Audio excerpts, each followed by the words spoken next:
আমি প্রাণ ফিরে পাওয়া মরা লাশ, আমি সবুজ মাঠের দুর্বাঘাস।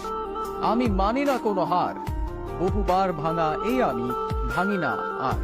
হারকে করি সংহার, আমি নেইমার, দমে যাওয়া থেমে যাওয়ার সময় নেই আমার। ভেঙেছে মাজা, তবুও সোজা হয়ে দাঁড়িয়েছেন। পায়ের ভাঙা হার নিয়েও কত নিপুণ ফুটবল শিল্প এঁকেছেন। কিংবদন্তি বনে যাওয়ার পথে হোঁচট খেয়ে বনে গেছেন মাঠের অভিনেতা, একজন সত্যিকারের অভিনেতা, যে গত 5 বছরে 17টি বড় ইনজুরি নিয়েও আবার মাঠে ফিরে আসেন, যার আহত পায়ের গোলে দর্শক মাতে চিৎকারে। তাকে তো একজন নিপুণ অভিনেতা বলাই চলে, না হলে কি আর ব্যথা লুকিয়ে দু পায়ে এমন কাব্য লেখে। 2003 সালে মাত্র 9 বছর বয়সে পেলের স্মৃতি বিজড়িত ক্লাব স্যান্তোসের নাম লেখান। বিভিন্ন মর্যাদাক্রম অতিক্রম করে তিনি মূল দলে নিজের জায়গা করে নেন। তিনি স্যান্তোসের হয়ে প্রথম আবির্ভাব করেন 2009 সালে। 2009 সালে তিনি কম্পেনাতো পুলিস্তার শ্রেষ্ঠ যুবা খেলোয়াড় নির্বাচিত হন।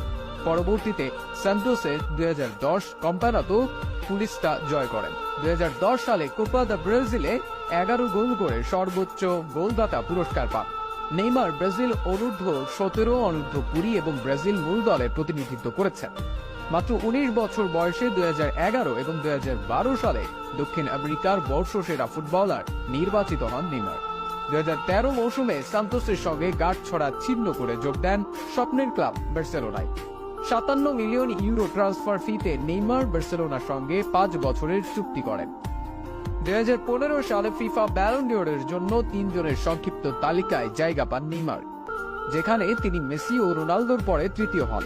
2018 সালে ট্রান্সফার ফি রেকর্ড করে 220 মিলিয়ন ইউরোতে বার্সা থেকে নাম লিখিয়েছেন ফ্রান্সের ক্লাব পিএসজিতে।